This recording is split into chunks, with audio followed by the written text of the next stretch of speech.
Peace and love to everybody. So let's do a quick video and talk about voting, right? This video, I'm going to tell you why voting is a waste of time. Yes, voting is a waste of time. Just give me a few minutes. Let me break it down to you, and I'm going to get you to change your mind. Maybe, maybe not. Whatever. This video is not even to get you to change your mind. It's just to give you science. It's just to give you historical facts and to have you use your common sense. That's one thing I always do in all my videos, right? Give you some facts, let you use your common sense, let you go digest it and figure it out on your own, okay? With that being said, let's get straight to it.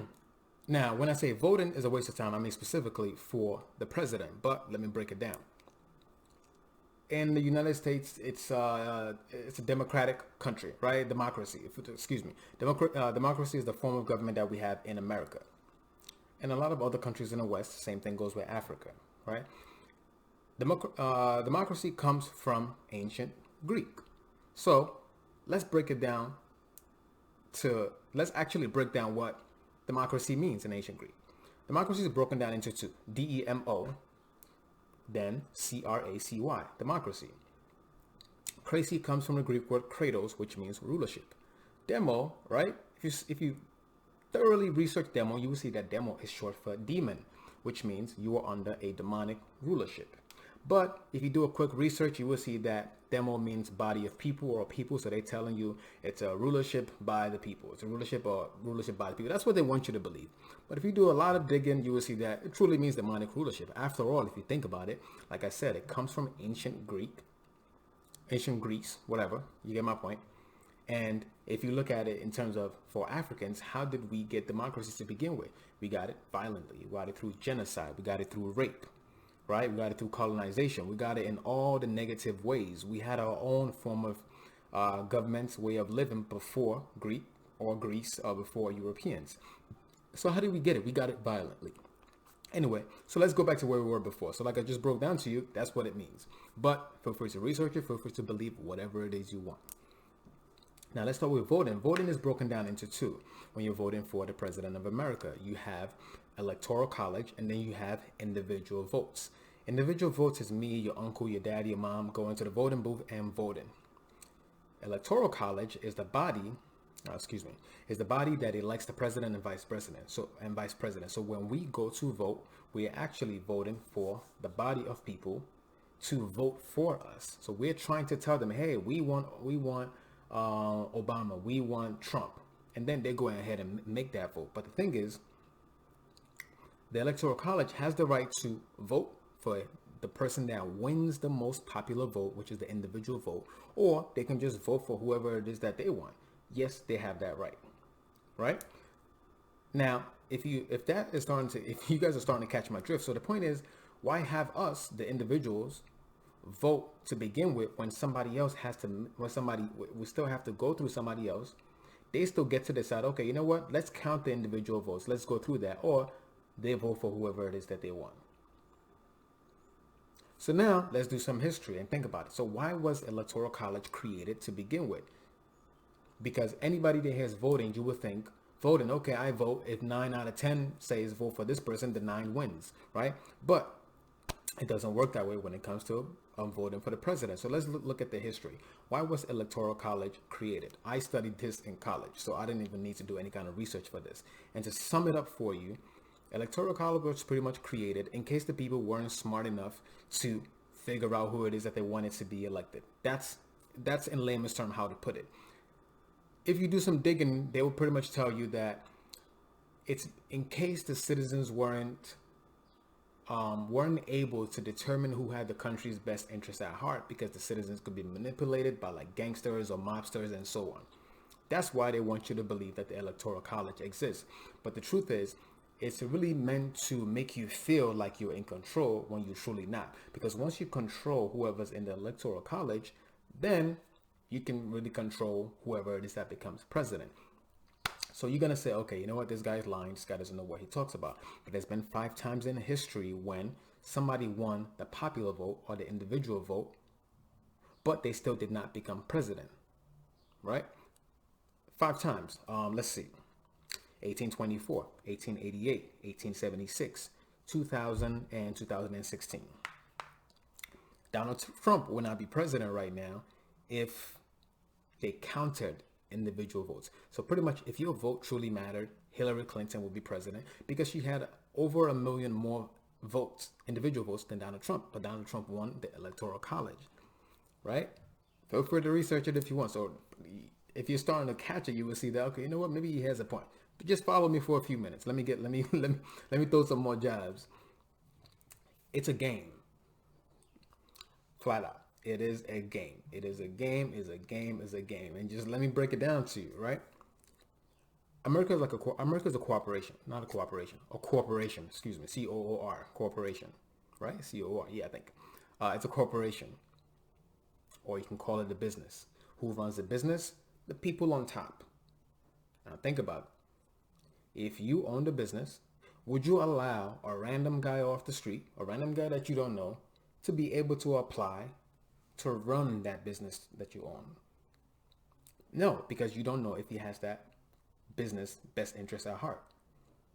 Now, what you can do is you can put out it's like most jobs, right? They tell you they're hiring, but for the most part, they already know who they're going to hire because they're going to hire from within. But they got to put it out that they're hiring anyway to make it look like, oh yeah, they got $26,000, excuse me, 26,000 jobs available. But they already know they're picking that 26 from family members, from people that already work there. That's the same thing for the presidents.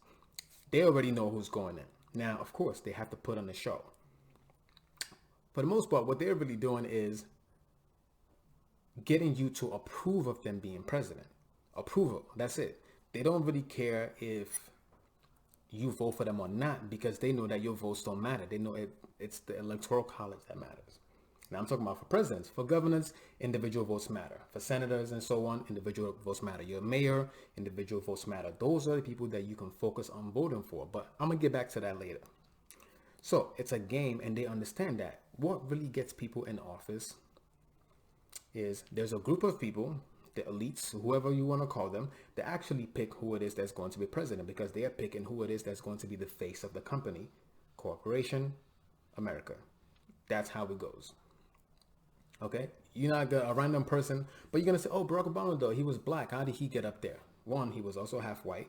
Conversation for another day. But, you know, let me just give you a hint without digressing, right? When Bill Clinton was president, black folks loved Bill Clinton. It took about 10 years later until things that he did during his presidency started being declassified, information started coming out. That's when black folks realized that he was probably the worst or one of the worst presidents for black people.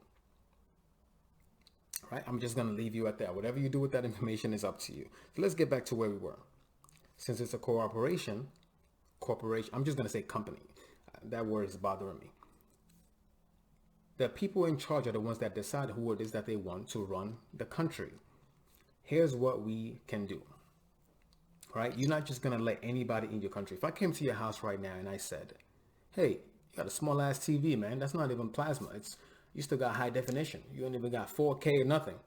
You probably kick me out, probably get into a fight with me, punch me, whatever it is.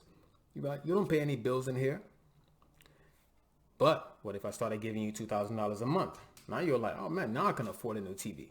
What else do you need me to do around this house? Because I'm paying you for it. That's how it is. So my point is, when these candidates get into office, the things that they carry out after they get into office is because they've already been paid to carry it out. Let me break it down.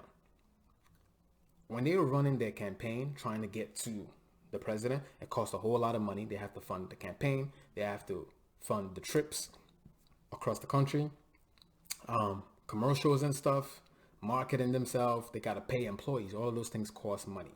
Some of those candidates, a lot of them don't, let me not say a good number of them are not rich like that to be able to fund themselves, which is why, one, they go ahead and sign on to a Democratic or Republican party, because if they truly had the money to run by themselves, they probably wouldn't sign on to those parties to begin with. So if we got money together, it's going to sound like a reach, but I'll break it down. If we got money together and we helped fund their campaign, fund a portion of their campaign, now they know it's going to come with something in return, right? That's how it works. And that's the thing. If you pay attention to a lot of shows, a lot of government shows and presidential shows and so on TV, not on CNN, on like Showtime, HBO and movies and so on, They always put it right in front of you, right? Oh, so-and-so party is donating $20 million to your campaign fund. Yeah, sure. You think somebody's just giving away $20 million for free? No, they're giving away $20 million, but they got some things that they want you to help put in place. That's how it works. So until we're literally, black folks are literally not in the game, right? We're not in the game. And we think like, oh, we're voting. They come to our church, they dance, they come to our town, they host these rallies or whatever it is. We think, oh, we're part of it. We are not, because we're not even putting any money in their pockets to help them win to begin with. The moment we start seeing and realizing that this is a money game, that's when we can actually start changing things. Now, let me slow it down a little bit. Before they win the presidency, they obviously have to be either Democratic or Republican or maybe independent, because those they win here and there. These presidents are, let me just put it this way, they're liars. Some of them, for the most part, they're liars, right? They're gonna talk all that sweet stuff. I'm gonna get in there, I'm gonna do this, I'm gonna do my best to do this, I'm gonna do my best to do that, right? They make you all those promises, knowing that when they sign on to be Democratic or Republican, they have to abide by the Republican or the Democratic rules. They have to literally follow their agenda of those parties. You can't get in there and just start doing whatever you want. Those parties already have what it is that they want you to do. Before they even nominate you, before they say, okay, this is who we want. For example, Obama. It's Obama that we want to be that the Democratic Party nominates for the president, right? And then he has to go against Hillary or whoever.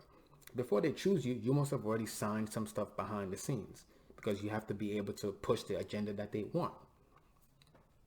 So you see, like I just said, somebody else is behind the scenes running the show, right? And then when they get to the office, like, okay, all those things you said you want to do, it sounds good, it's sweet, but here's what we need you to do first. Here's what we need you to do for your next 4 years. And then maybe after that, we might let you squeeze in a few laws, maybe 1 or 2 laws here and there, something to help your legacy. That's how it is run. Okay, that's why you see presidents will get up there and they tell you, I keep trying to do this, it's the Congress. I keep trying to do this, it's the Congress. These people are smart. Okay, Barack Obama is very, very smart. Trump, regardless of how he looks on TV, he is a smart man. Whoever else, George Bush, all these people that they tell you is Congress, they know all of these things before going into that race. So them getting up there and now blaming it on Congress, they shouldn't have made those promises to begin with, because you know how the Congress works. But of course, they have to sell it to you. Now, look at races for governors, mayors, and senates, right?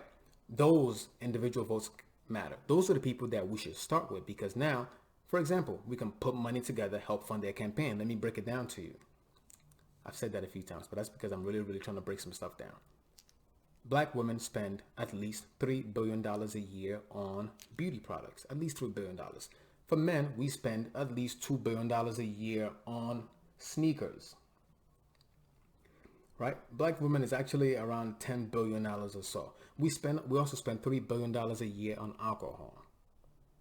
So what if we told men, hey, instead of buying Jordans every time it comes out, why don't you buy it once every 6 months? We put some of those money aside. Same thing for black women. Instead of getting your nails done every 3 weeks, maybe you do it every 9 weeks. But of course, ain't nobody trying to hear that. But that's why we're not in the game to begin with. Black churches in the past I think it's 20 to 30 years, they've deposited $420 billion into banks in America. So if we take a small percentage of those, if we take a small percentage of the $3 billion a year on alcohol, the $2 billion a year on Jordans, the $10 billion a year on makeup, all the money that the church is depositing, if we take a small percentage of that, let's say 20 million. Let's say 20 million to start, because we can live without that 20 million. Our GDP as black folks in America is about $1.3 trillion. That's like number 7 or number 8 in the world. So black folks in America spend that much. We have that much money. So we say, okay, $20 million will help put so and so and so in the governor's office, right? But here's what we need in return. We need black schools. We need black hospitals. We're not telling you to pay for it. We're just telling you to make it happen. And we'll find a way to fund it ourselves, because they have to approve these things, right? We get them into office. Now we have some leeway. We can do this. We can do that. Congress, because Congress has to, Congress are the people that represent your state, and then they go ahead and propose certain things, propose the laws to the president. It has to be approved by the Congress, and then the president signs it. So if you get Congress people on your side, you're good. Same thing. We fund Congress people from New Jersey. We fund their campaign as well. It could be the senators or whoever. That's when we really start getting things done. I hope you guys are getting my point. But black folks don't do that. It's not even that we don't even have anybody that's like, you know what, let me start, like, we don't have anything put in place for that, but the Asians do, right? White folks do, obviously, right? The Middle Eastern folks, they do. They have all of these things in play. That's why you have even down to like Hispanics or Latin folks. Some of them do when it comes to the mayor and so on. That's why they have their own communities, right? If I've driven past a Hispanic neighborhood before, and all the cars were parked anyhow on the street, and the cops were not giving them tickets, they were not towing it. But you better believe something is in place with that mayor or with the governor, because when you go to black neighborhoods, they tow your car for the smallest things, they take your car for the smallest things. But if we had some kind of conversation with the mayor and donated, we wouldn't have those issues. So we have to start thinking bigger than just individual votes. Like, it don't matter if you're voting, like, yo, you're not paying, you're not helping anybody do something. They don't owe you anything. That's what we really got to start seeing. So I hope people truly understand my point. So yes, feel free to vote for your mayor, for your senator, for your governor, if you want to feel like you're part of what's going on. But understand that until we start putting money in their pockets, legally, of course, you call it donations, call it whatever, until we start putting money in their pockets, these people are not going to listen to us. For what? They don't have to, because they have other people that's giving. You think AT&T is just giving, for a quick example, right? You think AT&T is just giving Trump 20 million to run for? He didn't give them 20 million. I don't really know. It's just an example. So I don't want people to try to say, oh, he didn't do that. You think they just donated 20 million for some fancy dinner or whatever for fun? No, it comes a request. Right? It comes with requests. We got to start seeing the bigger picture. Okay. So that's my video for today. If you're white, love yourself, love your people, support your own people. If you're Asian, hey, I do it anyway. I don't even have to say it. If you're black, now I shouldn't have to say it, but I got to say it. Support your people, love your people, spend money with your own people. Okay. Spend money with your own people. If it's groceries, find a black supermarket or whatever store that at least you can spend some of that money there. Even if you're buying chips, ketchup, like, just to start small, but start spending your money there, because 2 cents out of every dollar goes into a pockets of a black business. Out of every dollar, so 98 cents is going into other people that don't look like you, that don't support you, that aren't coming to patronize your businesses. So we got to start thinking like that, and then we can really put these things together and start getting some changes. With that being said, thank you very much for watching. Feel free to subscribe to my channel. Feel free to move on to the next video. See you next time. Peace.